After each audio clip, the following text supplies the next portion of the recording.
দিয়ে শয়তান পর্যন্ত হাঁটতো না। ঠিক। আবু বকর যখন ওই কথা শুনলো মেজাজটা গরম হয়ে গেল। আমার রাসূলেরও ফকির বলে, নাউজুবিল্লাহ, আল্লাহরও ফকির বলে। আবু বকর রাদিয়াল্লাহু তাআলা আনহু রাত চোখ দিতে না পাইরা ওই কাফেরের গালে একটা ঠাইসা চড় মারা দিছে। কি দিছে? একটা থাপ্পড় লাগাই দিছে। থাপ্পড় লাগাইয়া এবার কাফের কি করছে, রাসূলের দরবারে বিচার দিছে। বিচার দিছে যে আবু বকর আমার চড় দিছে। আল্লাহ রাসূল বলে, না, তোমার ভুল হইতেছে, আবু বকর দেয় না, উমরের দিছে। কি দিছে? উমর দিছে। আল্লাহ কাফের বলতেছে, না, আবু বকর মারছে। এখানে কখনো হতে পারে না। আবু বকর কখনো কারো গায়ে হাত তুলবে এটা আমি রাসূল কি করি না, বিশ্বাস করি না। কারণ তরবিয়ত তো এমন কাদা মাটি। যাই হোক, লম্বা কাহিনী। তখন ওরা আবু বকরকে ডাকলো। আবু বকর রাদিয়াল্লাহু তাআলা আনহুকে জিজ্ঞেস করার পর বলে, হ্যাঁ, আমি কি করছি? তাদের গালে চড় মারছি। কেন মারলে? কাফেররা বলে, এমনিই মারছে। কেমনি মারছে? এমনি এমনি মারছে, আমি দোষ করি নাই, এমনি রাস্তা দিয়ে যাইতেছিলাম, একটা থাপ্পড় লাগাই দিছি। আর আবু বকর বলে, না, ও আপনারও ফকির বলে, আমার আল্লাহরও ফকির বলে, আমি সহ্য করতে পারি নাই, এই জন্য তার গালে ঠেসে একটা কি দিয়েছি, চড় মারছি। এবার ভালো করে তুলে দেন। বলেন তো মুসলমান, আমরা তো মুসলমান নিজেদেরকে দাবি করি, আমরা তো নিজেদেরকে ইমানদার দাবি করি, কিন্তু আমাদের সামনে যদি বাংলার জমিনের মধ্যে দাঁড়াইয়া কোন বেঈমান যদি আমার আল্লাহ আল্লাহ রাসূলকে নিয়ে কটূক্তি করে কথা বলে, কোন মুসলমান চুপ করে বসে থাকতে পারে? আর যদি সে বসে থাকে, তার ইমানের কি অবস্থা হবে? আওয়াজ করে বলেন। বসে থাকতে পারি আমরা? তাহলে আমাদের বুকের উপর দাঁড়াইয়া, আমাদের মুসলিম সমাজে, মুসলিম রাষ্ট্রের মধ্যে দাঁড়াইয়া এই আউল বাউল ফাউল নামের আবু সরকারের চামচা যারা আছে, তারা কিভাবে আমার আল্লাহর অস্তিত্ব নিয়ে কথা বলে, তারা কিভাবে আমার রাসূলকে নিয়ে কথা বলে।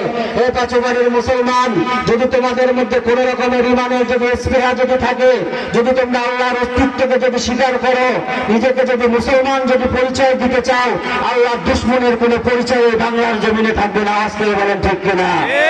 প্রয়োজনে আমাদের জীবনের যতটুকু শক্তি আছে, রক্ত আছে, জীবনের শেষ বিন্দু রক্ত দিয়ে হলেও আল্লাহর দুশমনের বিচারে বাংলার জমিনে, রাসূলের দুশমনের বিচারে বাংলার জমিনে করে ছাড়বে ইনশাআল্লাহ।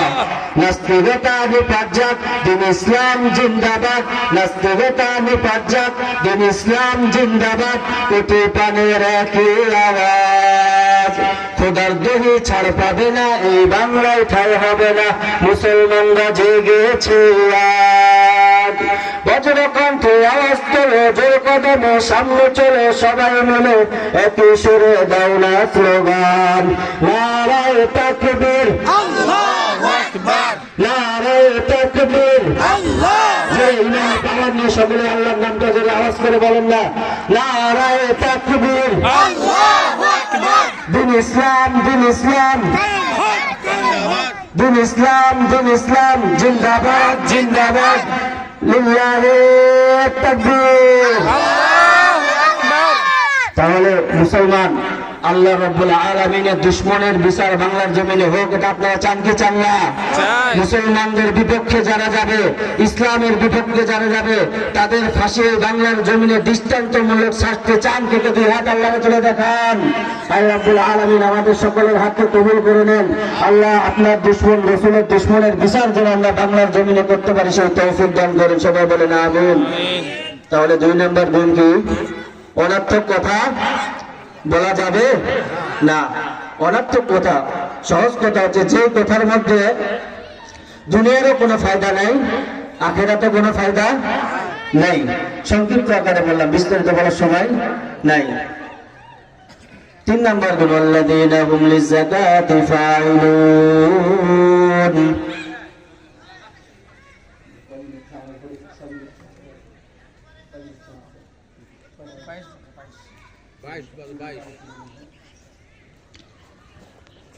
তাহলে 3 নম্বর গুণ,